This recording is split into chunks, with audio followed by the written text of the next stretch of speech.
पहली खबर पहली बहस में आपका स्वागत है। मैं हूं मनोज सैनी। मध्य प्रदेश में 4 उपचुनाव के बाद दोनों दल सक्रिय है और अब नजर 2023 पर है। खास बात यह है कि कांग्रेस जनता के बीच सक्रिय होने की तैयारी में है और 14 नवंबर से जन चेतना यात्रा शुरू करने जा रही। क्या है ये यात्रा, जरा देख लेते हैं इस खबर को। हार के बाद कांग्रेस फिर तैयार, अब की बार मुद्दों पर वार। उपचुनाव में हार से सबक लेकर कांग्रेस एक बार फिर खुद को रिचार्ज करने में जुट गई है। मकसद अपने कार्यकर्ताओं को सक्रिय रखना तो है ही, साथ ही महंगाई जैसे मुद्दों को भी जनता के बीच ले जाने का है। 14 नवंबर से कांग्रेस 7 दिवसीय जन चेतना यात्रा शुरू करने जा रही है। इस यात्रा में पीसीसी चीफ कमलनाथ, पूर्व सीएम दिग्विजय सिंह, वरिष्ठ नेता सुरेश पचौरी, अजय सिंह, अरुण यादव जैसे नेता अपने अपने क्षेत्र में पैदल मार्च निकालेंगे। इनके साथ ही हर एक बड़ा नेता अपने क्षेत्र में जन यात्रा करेगा। मकसद यही है कि सरकार को घेरा जाए और जनता को जागृत किया जाए। देखिए, ये जन जागरण इस बात का है कि आज महंगाई से जनता त्रस्त है, खाद से किसान त्रस्त है, और जिस तरह से कोरोना काल में लोग बेरोजगार हुए हैं, युवा बेरोजगार हुए हैं और अफरा तफरी का माहौल है पूरे मध्य प्रदेश में और देश में। इन सब बातों को लेके कांग्रेस हाईकमांड और वर्किंग कमेटी ने तय किया है कि लोगों के बीच में जाएं, ये सिंबॉलिक कुछ न हो। इधर कांग्रेस जन चेतना यात्रा निकालने जा रही है तो वहीं बीजेपी हर मोर्चे पर सक्रिय रहकर सरकार के कामों को जन जन तक पहुंचाने की तैयारी में है। बीजेपी ने कांग्रेस की जन यात्रा पर भी निशाना साधा। कांग्रेस के पास अब कुछ बचा नहीं है। कोई भी यात्रा जागरण, पहले तो वो खुद जाग जाएं, अभी भी नींद में है, क्योंकि उन्हें पता ही नहीं कांग्रेस पूरी मध्य प्रदेश से गायब हो गई है। इसको उनको ये पता नहीं है। अब तो ये जो अस्तित्व बचाने के लिए वो यात्राएं निकालने की कोशिश कर रहे हैं, लेकिन पूरी तरह विफल मध्य प्रदेश में हो चुके हैं और कोई नेतृत्व उनका नहीं है, कोई नीति नहीं है और 15 महीना का जो कुशासन है, जनता त्रस्त है, उनके बीच में कोई आने को तैयार नहीं। 2023 अभी दूर है, लेकिन प्रदेश का सियासी मिजाज अभी से चरम पर है। उपचुनाव में कांग्रेस महंगाई का मुद्दा भुना नहीं पाई, लिहाजा अब यात्रा के जरिए लोगों तक पहुंचने की तैयारी में है। तो हम बात कर रहे हैं कांग्रेस की जन यात्रा की, और कांग्रेस जनसंपर्क भी करेगी, जन यात्रा भी निकालेगी, अपने कार्यकर्ताओं को सक्रिय भी करेगी इस बहाने से। लेकिन ऐसे दौर में हो रही है जब उपचुनाव संपन्न हुए, उपचुनाव के बाद कांग्रेस को हार का सामना करना पड़ा। एक सीट जरूर रैगांव कांग्रेस ने जीती और उसके बाद अलग तरह के कमलनाथ जी के बयान आप सुन ही रहे होंगे। उसके ऊपर शिवराज जी का पलटवार भी दिखाई देता है। लेकिन क्या ये माना जाए कि अब राजनीति मध्य प्रदेश की बहुत अलग है? दोनों दल सक्रिय रहना चाहते हैं। भारतीय जनता पार्टी तो हमेशा चुनावी मोड पर रहती है, लेकिन कांग्रेस ने भी ये समझ लिया है कि कुछ ना कुछ तो करना पड़ेगा यदि जनता के बीच में जाना है, और इसीलिए जन यात्रा अब दिखाई देगी। 14 तारीख से महंगाई जैसे मुद्दे सामने होंगे। तो यही हमारा मुद्दा है। हमारे साथ 3 मेहमान जुड़ रहे हैं। प्रवक्ता है भारतीय जनता पार्टी के सनवर पटेल। सनवर जी, आपका बहुत स्वागत है। कांग्रेस की प्रवक्ता फिरोज सिद्दीकी जी है। फिरोज जी, आपका भी बहुत स्वागत है। और वरिष्ठ पत्रकार डॉक्टर सत्यप्रकाश शर्मा साहब भी जुड़ रहे हैं मेरे साथ। सर, आपका भी बहुत स्वागत है। सबसे पहले फिरोज जी, आपसे ही मैं समझना चाहूँगा, ये कार्यकर्ताओं को रिचार्ज करने की तैयारी है या अपने आप को सक्रिय रखने का, या ये माना जाए कि आप गेम प्लान समझ रहे हैं भारतीय जनता पार्टी का कि यदि खुद को सक्रिय नहीं रखा तो बड़ा मुश्किल हो जाएगा उपचुनाव के बाद? देखिए, भारतीय जनता पार्टी का गेम प्लान तो अब समझने जैसा कुछ रहा नहीं, क्योंकि जनता ने ही उनका गेम बना, एक नया गेम जनता ही अपना चालू कर रही है। सवाल ये है कि जिस तरीके से महंगाई बढ़ रही है, जिस तरीके से लोगों की जेब पर डांका डाला जा रहा है, लूटा जा रहा है लोगों को, उसको देखकर कांग्रेस पार्टी जो है अब पद यात्राओं के माध्यम से जो है जनता की आवाज़ उठाएगी। और ये हमारा पुराना तरीका है। ये महात्मा गांधी ने पद यात्राएं शुरू की थी। आप चाहे डांडी यात्रा हो और भी कई पद यात्राएं हुई, और हम ये शुरू से करते आ रहे हैं, आज़ादी से पहले भी और आज़ादी के बाद भी। और ये भी एक तरीका है कि जब बड़े नेता सब हमारे पदयात्रा के लिए निकलेंगे तो जो छोटा हमारा कार्यकर्ता है वो भी पदयात्रा में शामिल होगा। लोगों को आपस में एक दूसरे की बात कहने का मौका भी मिलता है, क्योंकि चर्चाएं भी होती हैं, पद यात्रा जो 10-12 किलोमीटर पूरा दिन सुबह से लेकर रात तक चलती है, शाम तक, तो ये भी एक वो तरीका है। और जनता में भी जो है सीधा एक डोर टू डोर कनेक्ट जो है पदयात्रा के माध्यम से बनता है। इसको लेकर हम जो है मैदान में, अब भारतीय जनता पार्टी कह रही है कि जो है कांग्रेस दिख नहीं रही है, कांग्रेस की करारी हार हुई है तो रिचार्ज होने की कोशिश कर रही है। तो भारतीय जनता पार्टी अब ये सोचे कि अब उसको कौन कौन से कैंडिडेट किस किस पार्टी से लाना है, क्योंकि उनका कैंडिडेट अब नहीं जीत सकता, ये बात जनता ने बता दी। रैगांव में वो 12,000 से आ रहे और 2.25 लाख की लीड कम हो गई खंडवा में, उसमें भी एक हमारा विधायक चुरा के ले जाना पड़ा, तो जाकर बड़ी मुश्किल से उनकी जीत हुई। तो भारतीय आपको जनता लगता है कि लीड कम हुई है और जिस तरह की जीत भारतीय जनता पार्टी की हुई है उससे महंगाई जैसे मुद्दे को जनता समझ पाई, हालांकि नहीं समझ अगर पेट्रोल डीजल के भाव कम नहीं करती भारतीय जनता पार्टी, क्यों किए? ये काम पहले भी कर सकते थे, चुनाव से पहले ये कुछ और तर्क दे रहे थे पेट्रोल डीजल के मामले में कि हम इंजेक्शन लगा रहे हैं, ये कर रहे हैं, इसलिए पेट्रोल डीजल की कीमत बढ़ रही है। चुनाव के बाद उसी को कम कर दिया। और अभी भी पंजाब में जो हमारी सरकार है 84 रुपये का डीजल है और 95 रुपये का पेट्रोल है। अभी भारतीय जनता पार्टी को वहां तक लाना है। और राजस्थान छत्तीसगढ़ की बात भी कर लेंगे हम, लेकिन लौटते हैं आपके पास। जी सनवर जी, आप ऐसा मत सोचिए कि आप ही सक्रिय है, इस बार कांग्रेस भी सक्रिय है और 2018 के बाद से मध्य प्रदेश की राजनीति, मध्य प्रदेश की सियासत में बदलाव देखने को मिला। हालांकि प्रदेश में द्विदलीय व्यवस्था भी है जहां भारतीय जनता पार्टी कांग्रेस ही आमने सामने। जी चलिए मैं लौट रहा हूँ आपके पास। डॉक्टर सत्यप्रकाश मेरे साथ जुड़े हैं, डॉक्टर सत्यप्रकाश से बात कर लेते हैं, आपसे भी मेरी बात होगी। डॉक्टर सत्यप्रकाश जी, आपसे समझना चाहूँगा, कांग्रेस अपने आप को ये समझाना भी चाहती, बताना भी चाहती और होना भी चाहिए एक सशक्त विपक्ष की भूमिका में कांग्रेस को, लेकिन क्या उपचुनाव के बाद अब कांग्रेस ये समझकर चल रही है कि हमें अपने आप को सक्रिय करना होगा, क्योंकि बीजेपी हमेशा अपने कार्यकर्ताओं को रिचार्ज करती रहती है? जी मनोज जी, अच्छा टॉपिक लेके आए हैं। कांग्रेस के लिए तो बहुत ही संजीवनी का काम करेगा आपके टॉपिक। आपको एक चीज बताएं, जब भी कोई पॉलिटिकल पार्टी होती है उसकी ताकत कार्यकर्ता के साथ साथ उसकी आइडियोलॉजी का मैसेज पब्लिक में जब होता है तभी उसकी ताकत उभर के सामने आती है और एक बड़ी पार्टी के रूप में मानी जाती है। कांग्रेस 14 नवंबर से जो जन जागरण यात्रा निकालने जा रही है, ये कांग्रेस का एक मास्टर स्ट्रोक माना जाएगा मध्य प्रदेश में, क्योंकि किसी भी पॉलिटिकल पार्टी की जब शुरुआत होती है या पॉलिटिकल पार्टी गेन करती है तो वो पब्लिक से कनेक्ट होने का सबसे बेहतर तरीका होता है कि वो पैदल पैदल जाकर हर गांव में कनेक्ट करे। और ये ना केवल जागरण, जन जागरण का मतलब क्या हुआ कि जब जनता सोई हुई हो, यानी कि इनका मेन मुद्दा होगा जो महंगाई है, कि महंगाई के मुद्दे पे जनता को हम जगाएं कि जो सेंट्रल की गवर्नमेंट है या स्टेट की जो गवर्नमेंट है, उस गवर्नमेंट के कारण प्रदेश में कितनी महंगाई बढ़ रही है, ये जगाने का प्रयास ये करेंगे।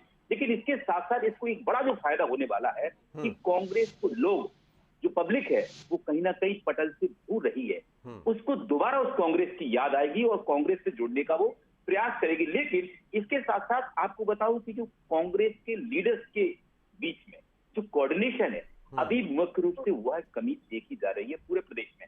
इस यात्रा के माध्यम से उनके लीडर्स के बीच में state level to block level एक कोऑर्डिनेशन की जो सीढ़ी है या कांग्रेस की कोऑर्डिनेशन का जो ब्रिज है वो नया डेवलप होगा, जो कांग्रेस के लिए संजीवनी का काम करेगा। बिल्कुल। अब आपको देखिए जी एक चीज और मनोज जी, कि आप देखें कि जो बाईपोल्स के रिजल्ट्स हैं अक्रॉस द इंडिया, अगर उनको देखते हैं तो उन्होंने कहीं ना कहीं भाजपा को जगाया है, भाजपा जागी है, जिसके कारण ही एक बड़ा आपने देखा होगा कि मैंने अपने जीवन में कभी भी पेट्रोल डीजल के दामों में एकदम इतनी गिरावट 10 रुपए 5 रुपए कभी जिंदगी में एक्साइज ड्यूटी में कट कभी नहीं देखा है, जो पहली बार देखने को मिल रहा है। कहीं ना कहीं ये चीज उसको भाप गई है कि हाँ इसके कारण हमको नुकसान हो सकता है। लेकिन मध्य प्रदेश में कांग्रेस की जो बॉडी है वो कहीं ना कहीं इस इन्फ्लेशन को बताने में नाकामयाब रही है, जबकि अदर स्टेट ने इस चीज को बताने का बेहतर प्रयास किया और भाजपा को एक आईना दिखाया।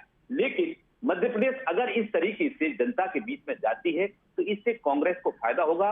लेकिन आपको बताऊं, भाजपा भी कोई छोटी मोटी पार्टी नहीं है, ये एक मजबूत ऑर्गेनाइजेशन है और इसको हिलाने के लिए कांग्रेस को वाकई में पब्लिक के बीच तक जाना होगा अपनी आइडियोलॉजी को पहुंचाने के लिए। बिल्कुल आपने ये सही कहा और ये भी समझना पड़ेगा कांग्रेस को, जैसा आप भी कह रहे हैं कि जो नेताओं की आपसी वो दिखाई देती है, क्या ये अलग अलग यात्रा निकालने से जब बड़े नेता सड़क पर होंगे तो क्या एकजुटता का एक मैसेज भी देने का प्रयास होगा कांग्रेस का? जी सनवर पटेल जी जवाब दीजिएगा। फिरोज सिद्दीकी ये कह रहे हैं कि आप हमसे मत कहिए कि हम जागे हुए, हम तो पहले से जागे हुए, अब तो बात दूसरी हो रही है और हम पहली बार देख रहे हैं कि दोनों ही दल सक्रिय है इस बार। मनोज जी, जैसा हमारे विद्वान साथी फिरोज भाई ने कहा, वो किस तरह से जागे हुए हैं ये मध्य प्रदेश की जनता को तो ध्यान में नहीं आता है। देखिए, न कांग्रेस के पास नीति है, न नियत है, न नेता है, न नियंत्रण है। अब उन्होंने जन जागरण की बात कही है, जन यात्रा की बात कही है, तो मैं तो ये प्रश्न करूंगा कि कौन जागेगा और कौन यात्रा करेगा और कैसे जगाएगा? यहाँ गुटों में बटी हुई कांग्रेस है, वो अपने अपने कद को बढ़ाने के लिए अपने क्षेत्रों में कुछ प्रयास जरूर करते हैं। वहां संगठन नाम से कोई लेना देना नहीं है। और भारतीय जनता पार्टी का जहां तक सवाल है, तो ये भगवान बिरसा मुंडा जी की जयंती पर जो कार्यक्रम हो रहा है, ये जनजाति गौरव दिवस के रूप में हो रहा है और न केवल मध्य प्रदेश में, पूरे देश में इसको मनाने का फैसला किया है। मतलब वो जनता को जन यात्रा निकालेंगे, आप जनजाति को जगाएंगे, ऐसा है? देखिए, ये इनकी जो यात्रा है इसका कोई अर्थ नहीं है। क्यों? क्योंकि ये गुटों में बटी हुई कांग्रेस है।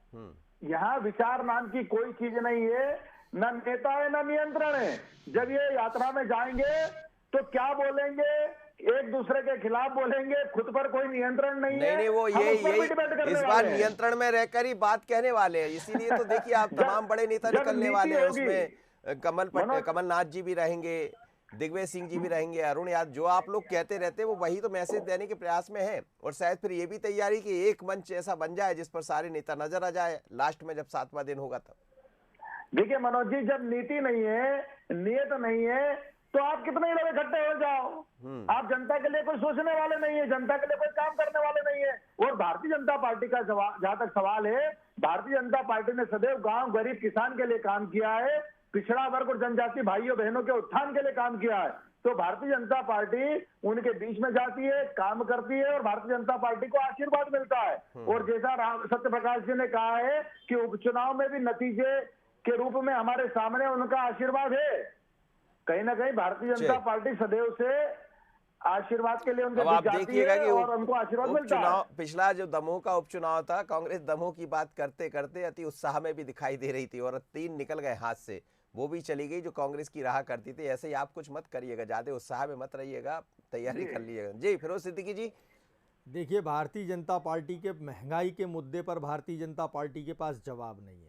और ये जो निरंतर जो हमने पूरा एक बड़ा कार्यक्रम बनाया अखिल भारतीय कांग्रेस कमेटी की ओर से, ये कार्यक्रम पूरे देश में चालू हो रहा है और अभी इसके बाद हम अभी और इसकी 3-4 चरण हैं इस कार्यक्रम के।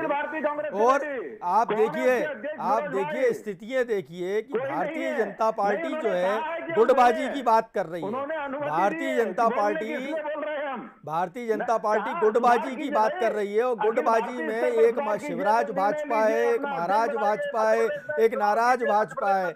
और आप लोग आप सनवर भाई अपनी तैयारी करिए, आप परेशान मत होइए, क्योंकि आपके साथ आप भारतीय जनता पार्टी के मूल कार्यकर्ता हैं, इसलिए आपको ज्यादा कठिनाई होने वाली है, कष्ट होने वाला है। आपकी बनाई हुई दीवारों पर दूसरे लोग नेम प्लेट ठोक रहे हैं, ये आप इस बात का ख्याल रखिए कि आपकी बनाई हुई दीवारों पर दूसरे लोग नेम प्लेट ठोक रहे हैं।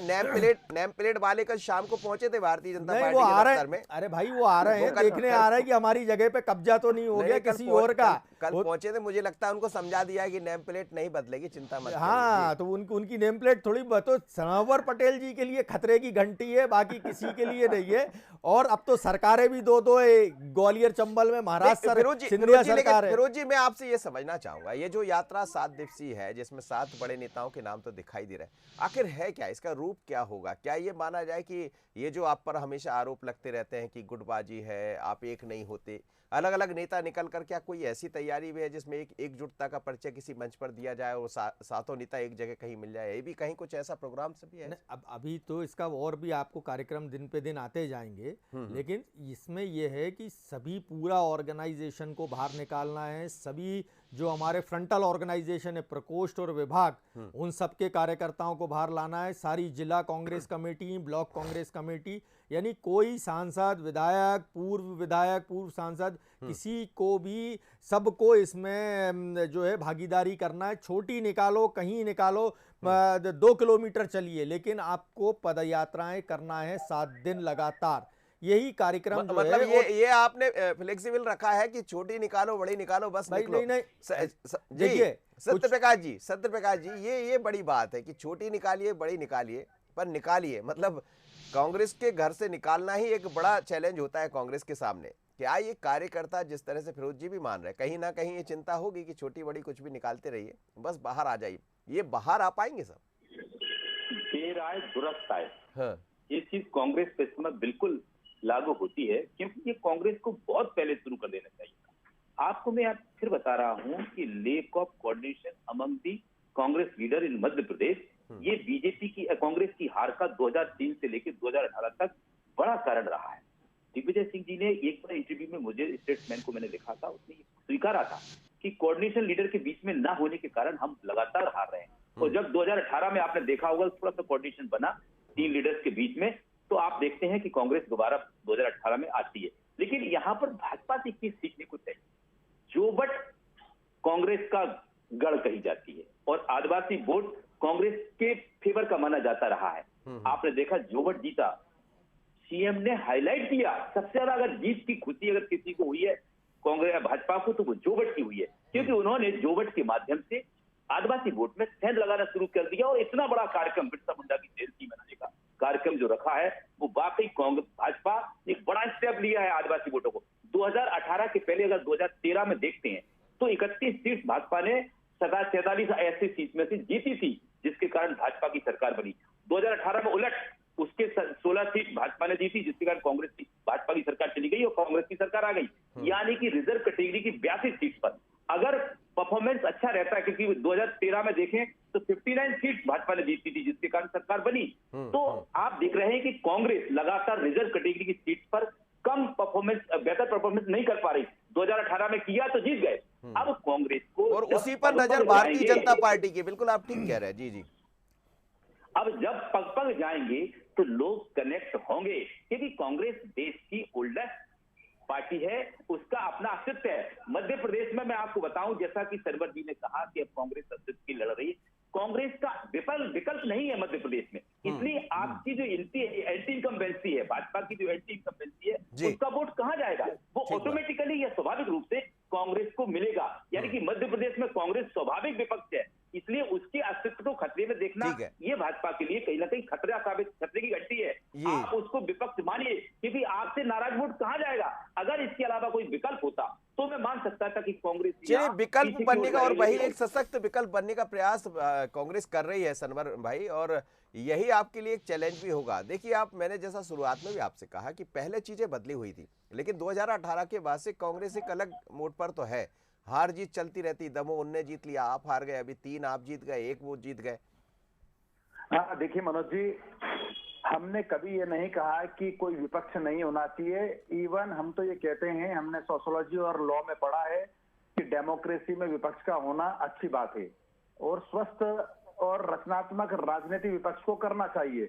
लेकिन कांग्रेस अपना रोल प्ले नहीं करती है और उसी के कारण से कांग्रेस की स्थितियां मध्य प्रदेश में हमारे सामने है।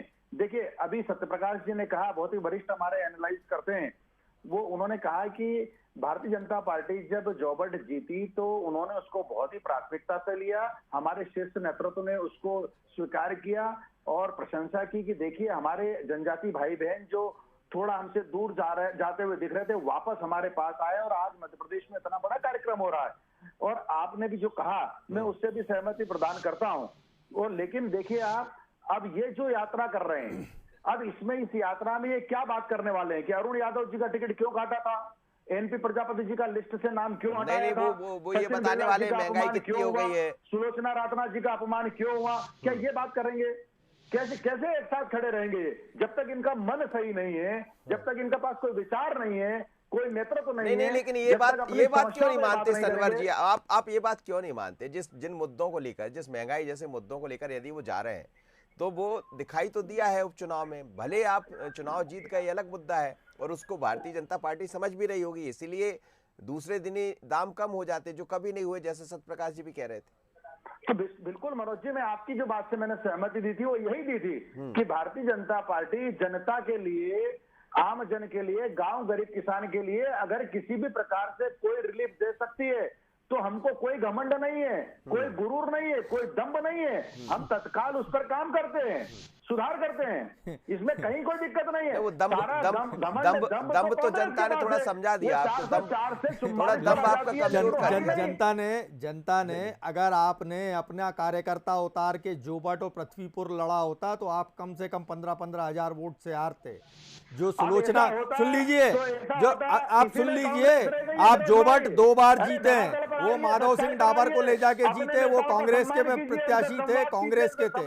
अभी भी सुलोचना रावत जो 1967 से उनका परिवार जो था वो कांग्रेस से विधायक बनता आ रहा था, जो बट का आप उनको ले जाकर बड़ी मुश्किल से जीते, उसमें भी आपके मंत्री पकड़ा गए, चुनाव में गड़बड़ी है। और मैं कह रहा था ना कि छोटी निकाले या बड़ी निकाले, हर कार्यकर्ता को ये जिम्मेदारी दी गई है, मंडलम सेक्टर को, कि आप जो है अपने अपने क्षेत्र में जो 10 सेक्टर होते हैं, 10 सेक्टर में एक छोटी पदयात्रा निकालिए, लेकिन निकालना है सबको, डोर टू डोर कनेक्ट करने का 7 दिन का ये मास कार्यक्रम जो है कांग्रेस पार्टी ने बनाया, जिसके कन्वीनर है श्री दिग्विजय सिंह जी,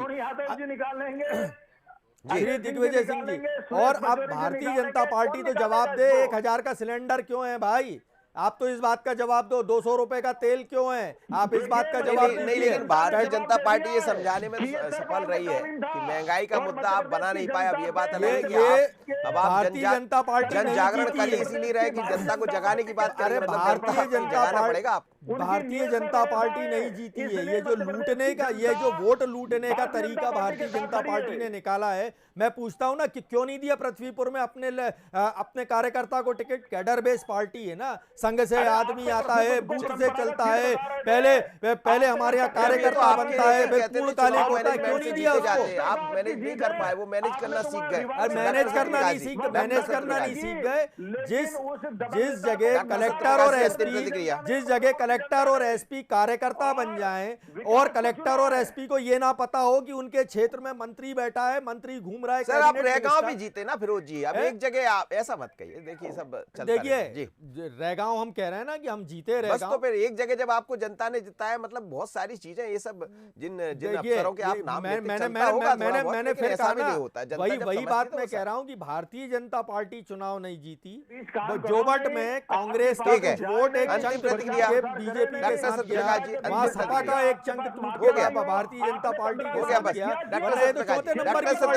डॉक्टर सत्यप्रकाश जी, अंतिम प्रतिक्रिया, क्या सफल होगी कांग्रेस इस यात्रा को निकालने? उन्होंने कुछ नहीं किया। जी जरा लोगों को थोड़ा सा शांत करें, तब तक मैं बोलिएगा अंतिम। जी मनोज जी, एक चीज तो मैं कांग्रेस के प्रवक्ता को एक चीज बहुत अच्छे से बताना चाहता हूं कि आप दूसरी पार्टी की स्ट्रेटजी और अपनी पार्टी में लोगों को ना रोक पाना, इस फेल्यूर को दूसरों पर मत डालिए। अगर हमारे घर से कोई व्यक्ति भाग रहा है तो कहीं ना कहीं मेरे घर का मैनेजमेंट खराब है, इसलिए भाग रहा है। दूसरा पार्टी क्या कर रही है, किसको टिकट दे रही, किसको नहीं दे रही, ये उस पार्टी की स्ट्रेटजी है। आप भी उसको अडॉप्ट करिए, आप उसको मानिए। जब तक आप दूसरों पर आरोप लगाते रहेंगे, अपने अंदर कमी नहीं देखेंगे, तब तक कांग्रेस में सुधार होने की संभावना नहीं है।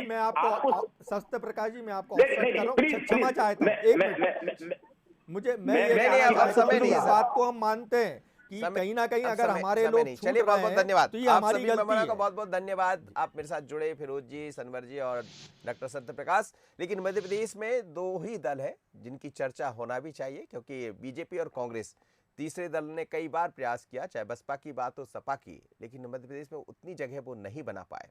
अब फिर एक बार बीजेपी कांग्रेस आमने सामने है। बीजेपी हमेशा ये कहती है कि हम तो चुनावी मोड पर होते हैं, लेकिन कांग्रेस का मोड भी कुछ अलग नजर आ रहा है। तो क्या ये सक्रियता बीते 2023 तक बनी रहेगी या एक प्रयास है? चलिए, प्रयास ही है, कम से कम कुछ तो दिखाई देगा। पहली बहस, पहली खबर में इतना ही। मुझे दीजिए इजाजत, बने रहिए बंसल न्यूज़ पर। नमस्कार।